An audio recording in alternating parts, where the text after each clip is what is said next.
رسول پاک صلی اللہ تعالی علیہ وسلم نے فرمایا جنت میں ایک ایسا محل ہے جس کے اندر کھڑے ہو کے دیکھیں تو باہر سے سارا کچھ نظر آتا ہے، اور محل کے باہر کھڑے ہو کے دیکھیں تو اندر کا سارا حسن دکھائی دیتا ہے۔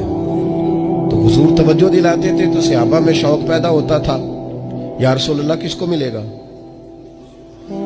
ویسے ہی دنیا میں بھی بندہ کو اچھا گھر دیکھتا ہے تو کہتا ہے یار کتنا اچھا نقشہ ہے، کس خوبصورتی سے بنایا ہے، اور جب حضور ذکر کریں اور جنت کے محل کا ذکر کریں شوق صحابہ کا توانا ہوتا تھا۔ عرض کی یا رسول اللہ صلی اللہ علیہ وسلم کس کو ملے گا؟ تو نبی پاک نے 4 باتیں بیان کی۔ فرمایا ایک وہ بندہ جو اچھی بات کرے، وقولوا للناس حسنا، لوگوں سے اچھی بات کہے، وہ ہمیشہ معاشرے میں بری خبریں ہی دینے کا عادی نہ ہو، لوگوں کی عیب جوئی ہی اس کا مزاج نہ ہو، اچھی بات کرے۔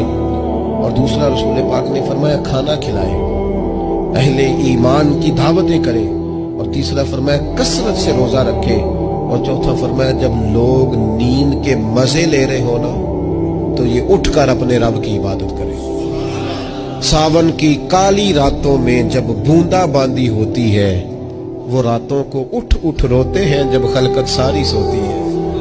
اور کسی نے کہا تھا رات پوے تے بے دردانو نیند پیاری آوے، رات پوے تے بے دردانو نیند پیاری آوے، تے درد مندانو یاد سجن دی ستیاں وی آن جگاوے۔